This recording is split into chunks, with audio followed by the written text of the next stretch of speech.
October 12 ഇന്നത്തെ daily reflection. അതിസാഹസികതയ്ക്ക് നിയന്ത്രണം വരുത്തുക അല്ലെങ്കിൽ കടിഞ്ഞാണിടുക എന്ന തലക്കെട്ടോടുകൂടി 10ാമത്തെ പടിയുടെ ലേഖനം ഇന്നലത്തെ തുടർച്ചയായിട്ട് തന്നെയാണ് ഇന്നും വരുന്നത്. മദ്യാസക്തനായ എന്നെ സംബന്ധിച്ചിടത്തോളം പ്രോഗ്രാമിലെത്തിയിട്ട് മനസ്സിലാക്കിയ ഒരു കാര്യം എന്ന് പറയാം, ഏതൊരു കാര്യത്തിലും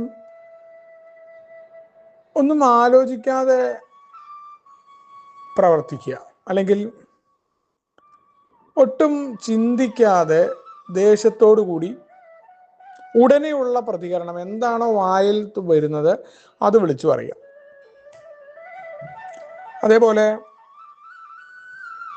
എനിക്ക് എൻ്റെ ദേഷ്യം കൊണ്ട് തോന്നുന്ന പ്രവൃത്തി, അതിപ്പോൾ എന്തെങ്കിലും എറിഞ്ഞു പൊട്ടിക്കലായിരിക്കാം, അല്ലെങ്കിൽ വേറെ എന്താണോ ചെയ്യാൻ തോന്നുന്നത് ആ പ്രവൃത്തി ഉടനടി പ്രവർത്തിക്കുക, യാതൊരു തിങ്കുമില്ലാതെ പ്രവർത്തിക്കുക. എടുത്തുചാട്ടം എന്ന് പറഞ്ഞു കഴിഞ്ഞാൽ അത് അപ്പം ഇങ്ങോട്ട് നടക്കണം, പിന്നേക്ക് മറിച്ചു നേരം മാറ്റി വെക്കുക അല്ലെങ്കിൽ കുറച്ച് കഴിഞ്ഞിട്ട് ചെയ്യുക എന്നുള്ള പരിപാടി ഉണ്ടായിരുന്നില്ല എന്നുള്ളതാണ്. ഇങ്ങനെയൊക്കെ ആകുമ്പോൾ എന്താ, നമുക്ക് പെട്ടെന്നൊരു ദേഷ്യം ഒരാളോട് വരുമ്പോൾ ആ ദേഷ്യം അതെന്ത് കാരണമായിക്കോട്ടെ,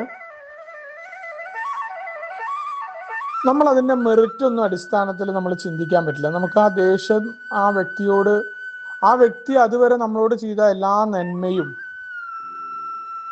അല്ലെങ്കിൽ ഈ കാര്യത്തിൽ നമ്മുടെ ഭാഗത്ത് എന്തെങ്കിലും തെറ്റുണ്ടോ എന്ന് നോക്കാനോ ഒന്നും സാധിക്കാതെ സഹിഷ്ണുത എന്ന് പറയുന്ന സംഭവമേ നമുക്കുണ്ടാവില്ല. അപ്പൊ എല്ലാ പ്രവർത്തികളിലും ഈ ഒരു സംഭവം നമ്മുടെ ചുറ്റും കടന്നു വരുന്നുണ്ട്. അപ്പൊ ഏതൊരു കാര്യവും ഇങ്ങനത്തെ പ്രവർത്തികളാണ് പലപ്പോഴും മദ്യത്തിലേക്ക് പോലും നമ്മളെ അടുപ്പിക്കുന്നത് എന്നുള്ള യാഥാർത്ഥ്യം നമ്മൾ തിരിച്ചറിയും.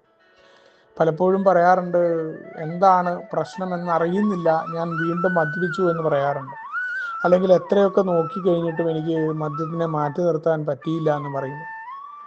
അപ്പോഴും ഞാൻ തിരിച്ചറിയാതെ പോയ കാര്യം ഉണ്ടായിരുന്നു. കുടിക്കാതിരിക്കുന്ന, അല്ലെങ്കിൽ ആ കുടിക്കാൻ തോന്നിയ മുഹൂർത്തത്തിൽ കൂടി പ്ലാൻ ചെയ്ത നിമിഷങ്ങളിലൊന്നും പ്രശ്നം ഉണ്ടായിരുന്നില്ല എന്നേ ഉള്ളൂ. ഇതിനൊക്കെ മുന്നേ ഉള്ള പല ദിവസങ്ങളിലും ഇത്തരത്തിലുള്ള പ്രവൃത്തികൾ ഉണ്ടായിട്ടുണ്ട്.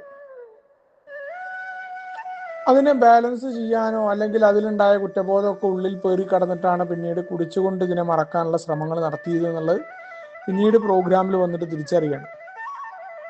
അപ്പോൾ ഒരു കാര്യവുമില്ലാതെ ഇതുകൊണ്ട് ആത്യന്തികമായിട്ട് പ്രോഗ്രാം ബോധ്യപ്പെടുത്തിയൊരു കാര്യം, ഞാനങ്ങനെ വളരെ പെട്ടെന്ന് തന്നെ ഒരു കാര്യത്തിൽ പ്രതികരിക്കുമ്പോൾ, എനിക്കിപ്പോൾ പ്രതികരിക്കുക ഒരു സംഭവം ഉണ്ടായി, ആ സംഭവം എന്നെ ബാധിക്കുന്നതാണ്, എനിക്ക് വല്ലാതെ പ്രത്യാഘാതം ഉണ്ടാക്കുന്നതാണെന്ന് അറിയുമ്പോൾ തൽക്കാലം ഞാനൊന്ന് കാമൻ ക്വയറ്റായിട്ട് ഇരിക്കുക എന്നുള്ളതാണ് ആദ്യം ചെയ്യാൻ പറഞ്ഞത്. അവിടെ ഒന്നും പ്രതികരിക്കാതിരിക്കുക എന്നുള്ളതാണ്. കുറച്ച് കഴിഞ്ഞിട്ട് പ്രതികരിക്കുക, ഒന്നും സംഭവിക്കാൻ പോകുന്നില്ല. നമ്മൾ ഒറ്റയടിക്ക് അതങ്ങോട്ട് കേട്ട ഉടനെയാണ് പ്രതികരിക്കേണ്ട കാര്യമില്ല. കുറച്ചേരം ആലോചിച്ചിട്ട് ഏതൊരു കാര്യത്തോടും ആ ഒരു സമീപനം വലിയ മാറ്റം ഉണ്ടാക്കിയിട്ടുണ്ട്. അതുകൊണ്ടായിരുന്നു തിങ്ക് എന്ന് അതിൽ പറയുക. ഒറ്റയടിക്ക് ഒരു കാര്യത്തിലും തീരുമാനം എടുക്കരുത്. അത് ലൈഫിലെ ഏതൊരു മുഹൂർത്തം ആയിക്കോട്ടെ, പെട്ടെന്ന് തീരുമാനം എടുക്കാൻ പലരും പ്രേരിപ്പിക്കും. കാരണം പെട്ടെന്ന് എടുക്കുന്ന തീരുമാനങ്ങളൊക്കെ തെറ്റായിരുന്നു. നമ്മൾ വളരെ ആലോചിച്ചിട്ട് അതിൻ്റെ പ്രത്യാഘാതങ്ങളും അറിഞ്ഞുകൊണ്ട് നമുക്ക് അത്തരം കാര്യങ്ങളിലേക്ക് ഏർപ്പെടാനായിട്ട് പറ്റും.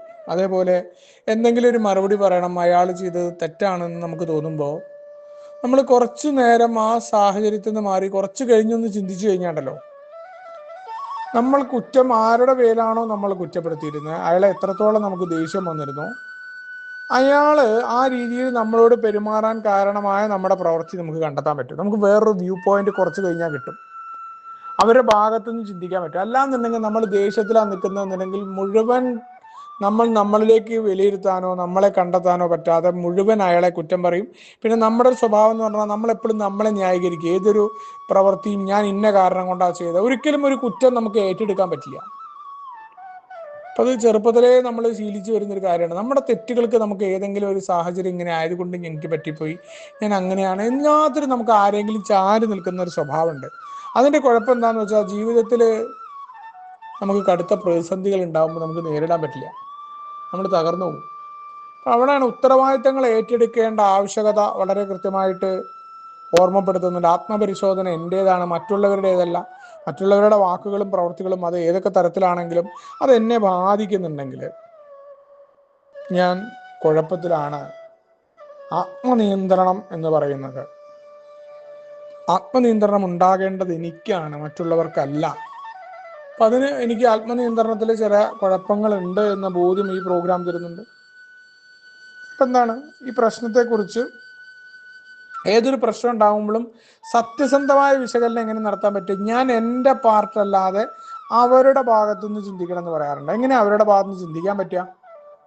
അതുകൊണ്ടാണ് തെറ്റ് വേറെ വല്ലവരുടെ ആണെങ്കിൽ പൊറുക്കാൻ നമ്മളോട് പറയുന്നുണ്ട്. അങ്ങനെ പൊറുക്കാൻ നമുക്ക് പറ്റുമോ? അത് പൊറുക്കണം എന്നുണ്ടെങ്കിൽ ആദ്യം ആ പ്രശ്നത്തിന്റെ മെറിറ്റ് അടിസ്ഥാനത്തിൽ ചിന്തിക്കണം എന്നുണ്ടെങ്കിൽ എൻ്റെ ദേഷ്യം, അപ്പോഴത്തെ വികാരങ്ങൾ മാറിയിട്ട് ഞാൻ ചിന്തിക്കണം. അപ്പോഴേ മറ്റുള്ളവരുടെ ഭാഗത്ത് നിന്ന് ചിന്തിക്കാൻ പറ്റൂ. അല്ലെങ്കിൽ ഞാൻ എല്ലാത്തിനെയും ന്യായീകരിക്കും, എൻ്റെ പ്രവൃത്തിയെ ഞാൻ നീതീകരിക്കും. അത് നമ്മുടെ സ്വഭാവത്തിൽ അടിസ്ഥാന ഗുണം. നമുക്കൊരു തെറ്റുമില്ല, തെറ്റുകളെല്ലാം മറ്റുള്ളവർക്കും സാഹചര്യങ്ങൾക്കുമാണെന്ന് പറയും. നമ്മുടെ തെറ്റുകളെ ആക്സെപ്റ്റ് ചെയ്യാനുള്ള തയ്യാറെടുപ്പില്ലായ്മയാണ് നമ്മുടെ ജീവിതത്തിലെ പല ദുഃഖങ്ങളുടെയും ഹേതു എന്ന് നമ്മളോട് പ്രോഗ്രാം പറയുന്നുണ്ട്. അപ്പം അതുകൊണ്ട് ഏതൊക്കെ തരത്തിൽ ദേഷ്യം വരുന്ന പ്രവർത്തികൾ ഉണ്ടായിക്കോട്ടെ, ഉടനടിയുള്ള പ്രതികരണം നിർത്തുക. നമ്മളോട് പറയുന്ന ആ വാക്കിന്റെയും പേനയുടെയും ഉപയോഗത്തിന്റെ കാര്യം പറയുന്ന പോലെ ഉടനടി ഒന്നും പ്രതികരിക്കാതിരിക്കുക. അതിപ്പോൾ ആൽക്കഹോളിക്സ് അനോണിമസിന്റെ ഗ്രൂപ്പിൽ പോലും അങ്ങനെയൊക്കെ വീണ്ടും വിചാരമില്ലാത്ത പ്രവർത്തികൾ കുഴപ്പങ്ങൾ ഉണ്ടാക്കിയിട്ടുണ്ട്.